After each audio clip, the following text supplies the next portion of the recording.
Hey guys, and welcome to this quick channel update for the end of September. Today I'm going to talk about a little bit of what I've been up to, and now that I'm out of college, what I am looking to do. So today was one of my business days. I've allocated throughout my week to work on my projects such as Toll John Mosque Island and the Jesse Gill story. Right now, my priority is set to the Jesse Gill story for the simple fact that to do Toll John Mosque Island would require so much work on my part, it's impossible for me to do by myself.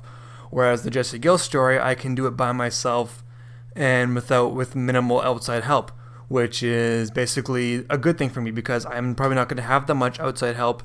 So it's best that I just do something that I can do by myself and I can handle by myself. I'm currently in talks with a studio in town to have them help me with my pitch, and whether they want to take this on board or just sort of be an advisor to me is all in their decision. So I'm probably not going to talk to them for about a week because they're busy with other stuff.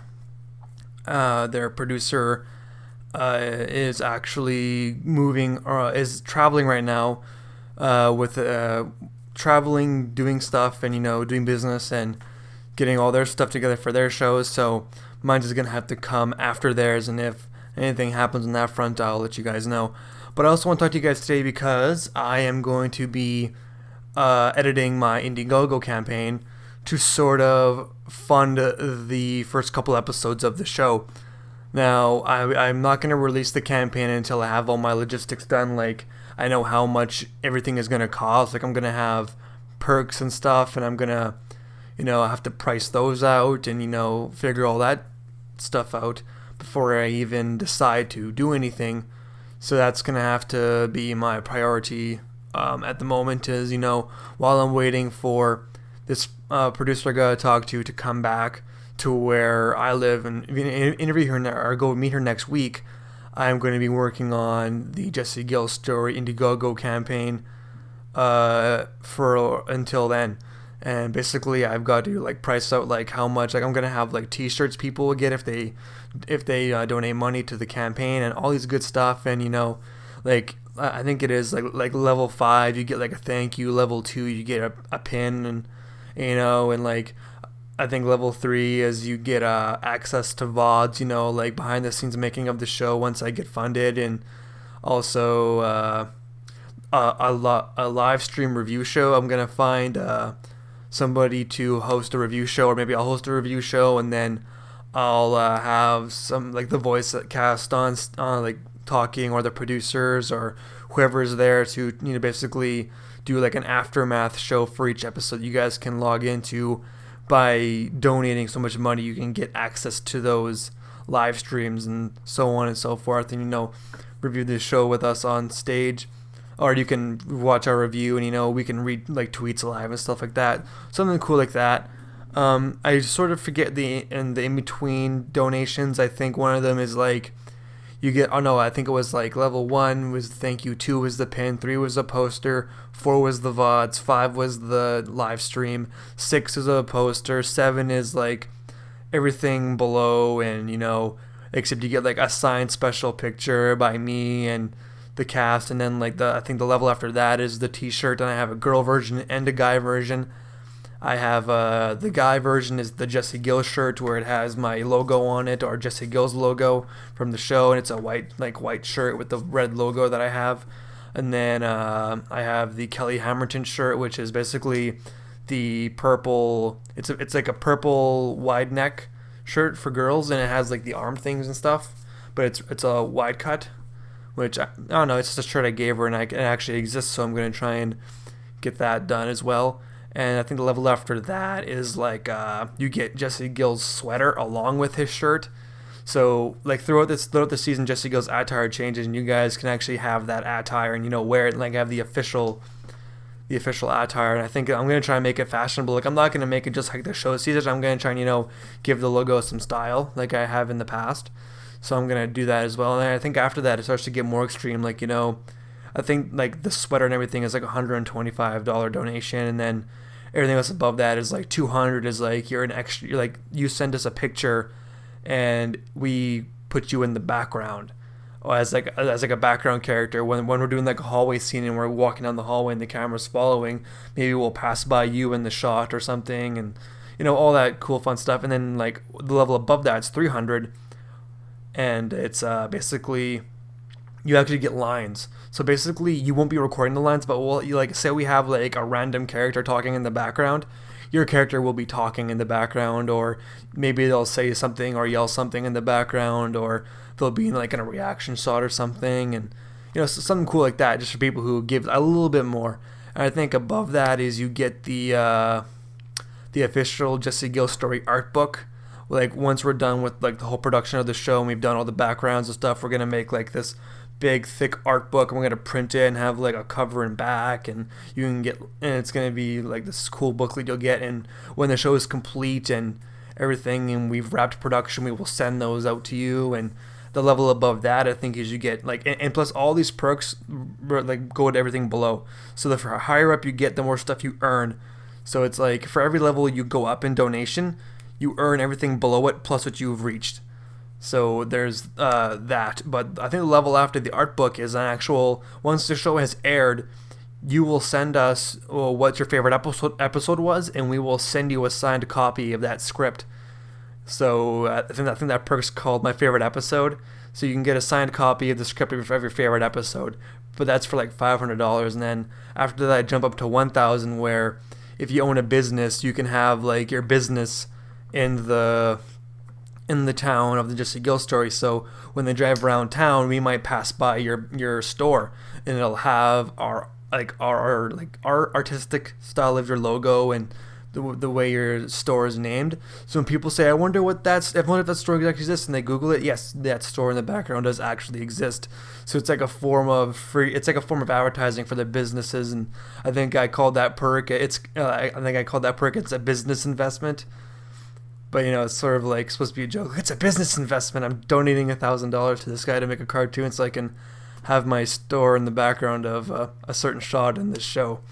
But that's that perk. And the final one is, I think a $2,000 donation. There's only 4 of these ones available. There's 3 other schools in the Jesse Gill story that they visit, and if you donate $2,000 and you take one of the perks, there's only 4 of them. If you take one of the 4, you get to name the school in the story, as long as it matches and isn't vulgar or demeaning or something like that. So that's the final $2,000 perk, which I probably won't see a lot of, but if people do go for it, that's just going to be cool beans. But that's what I've been working on. I want to add some more in-between goals, some more perks. So if people like have a certain price range, we can hit every single one of them. And I really want to do this. The thing I'm most excited about is the actual live review show afterward, because I'm probably going to be hosting it, and then there's going to be some of the actors I have who voiced characters and stuff like that doing other things. So that's what I'm really excited about, is this first live review show I'm going to have afterward with the cast and everything, and reading tweets and stuff. So that's going to be cool. It's going to be like the AMC's, The Talking Dead, and all that good stuff. So hopefully that's something I can get going soon. But to keep going, what have I been doing lately? I'm going to try and get my license for Toon Boom Harmony, so I can start animating again and learning the software, because it's a little bit different than what I'm used to. And it's a little bit, I would say, it's a little bit different to use. Some things that I've gotten used to using aren't there anymore, or I haven't found them yet. And there's options and stuff that that the new software has that I don't know how to use. So there's stuff like that. But in accordance to like the Jesse Gill story and Total Drama Skate Island, everything is still very much in full swing. I was just on the Facebook fan page, and I saw Christine said there's no plans for Total Drama Season 6 or TD, or the Redonkulous Race Season 2. There's nothing planned yet. So I still have some time to do something with that to get to Total Drama Skate Island at Season 6. And people are saying that, like, I had one person, I'm not going to mention his name because he might be getting banned depending on how he responds to my comment that I left him. He basically called me a liar because I have no idea why. I think the reason why he called me a liar was because he thought I was the guy who made Total Drama, but I've said in multiple videos that I'm not. and I don't really understand why people don't really get that. I've said it like 1,000 times. I'm not the creator of total drama. I'm just somebody who's trying to become part of the team and help make it, and there's tons of stuff that people like keep saying that I'm doing, which I'm not, but it's just like I'm trying to do it so that I can help make the show better, but I can repeat myself all day and it's not going to get me anywhere, which is a sad thing. But either way, what I'm doing is trying to bring what I want to life and my dream. So like I said, we're just gonna have to wait and see what happens. It looks pretty good right now. If I can talk to this producer and she wants to start something, we can. If she wants to show me how to do a proper pitch booklet, which I'd love to do, I can make a pitch booklet for the Jesse Ghost story, and she will start shipping that around as well. And if we go through the grapevine of everybody's connections, I can maybe get into contact with Tom McGillis again through my own connections, and maybe they will want to do it. So that's basically the options we've been given, or that I've created, or hopefully can create. So show you guys that I'm not just sitting here twiddling my thumbs, after getting out of college, just doing nothing. I'm really working on trying to get something going. With the Indiegogo campaign, I'm hoping that if everything falls out, or everything falls through the holes, and then nothing really comes up, that I can fall back on this Indiegogo campaign to do it myself. Because basically, if the campaign just pays for me to live and animate it by myself and direct and do everything I need to do by myself, I'll be fine. The school I go to is more than happy to let me come in and give some audio students some experience, set up the recording booth and bring them in, and the voice actors in, and work with an audio student and record the lines and everything. But I'm gonna have my own audio engineer to make sure nothing goes bad, just like security blanket. I don't want to have to bring in an actor twice and delay production. So that's what I really want to do. I already have Jesse Gill's voice actor. He's still on board for doing more voice acting, but I'm not sure if he wants to get paid or not. So the campaign's going to go towards paying them a certain amounts, depending on what they see fit. And I also have a voice actor who might be interested in voicing another character in the show. So like I said, I got lots of options available to me, and most of them are reachable at this point. So hopefully we can reach them. So and a quick update, I've been keeping on tabs with the Redonkulous race, and it's going pretty good. I like how they keep twisting things. It's keeping it interesting. Compared to my style, they like to twist things a lot more than I do. Like they twist a lot of things in that I guess it's called total drama because there is drama and they gotta get the audience rattled up, and that's the whole point. But I guess I'm just a little bit more. I'm a little bit more passionate to my characters. I'm not so evil, but at times I can be really evil. There's points where I can, give them a bone and make the audience feel good, and there's points where I can make them really nervous.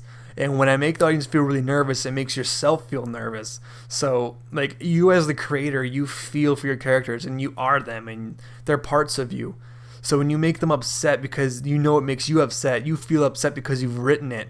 And I know some people who write who actually cry when they do bad stuff to their characters, and there's been moments where I've done stuff to characters and I'm like, oh man, I've got to fix this now, and I've got to make it. I got to have that feel good moment for myself, because if I don't, I'm going to be depressed the rest of the day. So if I write a sad script, I have to write all the way up to the point where I have to fix it, or else I feel like crap. There was a moment when I was writing Total Drama on Skye Island where I could only write so much a day because I had school and I was in high school, and I could only write so much of it, and then I'd have to stop, go to bed, go to school, and then feel like shit for the whole day because I know in my stories I left something on a bad note, and I'm like, oh man, I feel like such a jerk. I gotta go home and fix it. I've got to work up to that point where I want it to be released again, because like the point of a show that has drama is you build up tension and then you release it. It's like a horror movie. You build up tension and then release it. You build up tension and then release it. So basically with the Total Drama Skye Island, there was points where it reaches such a high tension point that I had to, drop it down a bit and be like, pooh, just, like the way I feel is like, I don't wind people up to the point where it's like they can't take it anymore. I wind you up a little bit and then I release. I wind you up a little bit more and then I release. And then I wind you up a bunch more and then I release. And that's every arc of the show. It's like a little bit wind up. a little bit more of a wind up, and then I'm ringing you, and then it's elimination, release, tension, unless it's an episode where the wind up is the elimination, and then I have you wound up until the next episode, which are the ones where I feel like crap for doing. But sometimes that has to happen. Like, in particular, I did a rewrite of a certain scenario in the season from episode 14 to 15. I've done two versions of this elimination because it's probably one of the most important eliminations in the series. Is either in episode 13 and 14 are probably the most crucial moments of Total Drama Sky Island. It's the end of a big plot line. It's the beginning of a newer, bigger plot line. It's leading up to where everything starts to get real. And like when I left that note, I was like, oh man, I totally just crushed a character in episode 13. Like no, episode 13 and 14 and 15 are big episodes. I mean 14 is a big one. 14 is probably the most hardest episode I've had to write, because I knew I had to end this episode with a decisive decision. There was no black and white. There was no gray area. There had to be black and white. There was just black and white. And this episode was just so brutal that I was like, oh man, I gotta fix this. And I actually ended up changing the elimination order because of how bad this made me feel. But afterward, keeping the character that got eliminated around caused more tension and more problems in the show that the characters have to deal with. So basically, keeping this character around was a lot better than getting rid of them. And it made me be able to, draw sympathy for this character that gets eliminated and everything. So, and bringing this character back is, I don't know, it gives the audience somebody to root for even a little bit more, because they get to come back, and they get to come back for all the right reasons. And it also causes tension between the people involved in the elimination and what was sacrificed at that episode. And I don't know, it's just great. And the character who ends up doing this elimination doesn't do it on their own, doesn't do it because they want to or because they're forced to. And this character just feels like absolute crap. Like this character feels so bad, or he feels so bad. This character, I already said he's just gonna go with it. He feels so bad that he feels obligated to do something to make it better. And the only way he can think of making it better is to bring that person that got eliminated back. And Chief showing some mercy because he feels for the contestants. Chief is a little bit nicer than Chef, Chef does do some nice things for the contestants. And, Chief, although he is an army sergeant, he does realize that, yelling at kids to make them listen isn't the proper way of doing it. It's the proper way to build character. So Chief will sometimes show mercy, and he actually locks Carter in his trailer, and he just locks him in there, and he's like, Chief takes over the show and says, okay, we're gonna bring in reinforcements or something like that. Or that's the one scenario. In the other scenario, Carter feels bad because he's like, oh man, in the one scenario, Chief brings somebody back. In the other scenario, Carter decides to bring somebody back. And it's kind of weird, because when the one character goes back or goes home, Carter probably depends on him the most to win. So yeah, it's so good. Like, depending on your rating, it makes you feel like crap or shit.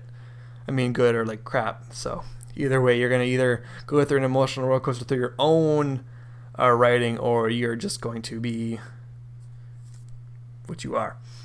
Like, even when I read Harry Potter and Deathly Hallows, when Ron left in the book, oh man, those are some dark pages to read through. And that's how this made me feel, was I'm in the dark pages. I wanted to get out of the dark pages because I didn't want people to feel bad while watching the show. So that's what I did. But anyways, guys, I'm going to wrap up this update because I'm probably about to get cut off on my camera. So let me know what you guys think about the Indiegogo campaign, and I will see you guys next time with another Total Drama Oskay Island / the Jesse Gill story update.